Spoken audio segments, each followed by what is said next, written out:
my second and third point. Prisons are expensive and they are systematically racist. Prisons are an expensive way to make people worse. In the United States, spending on prisons and jails has increased at triple the rate of spending on public education in the last 30 years.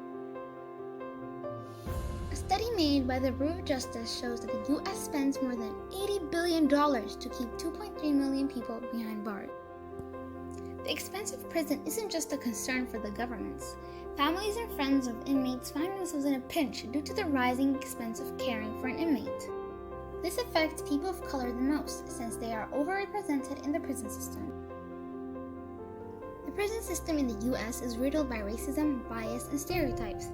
People of color have been known to have harsher sentences for the same crime their white peers did. A great but indirect example is that sentences for crack cocaine offenses more heavily sold and used by people of color is 100 times more severe than selling the same amount of powder cocaine more heavily sold and used by white.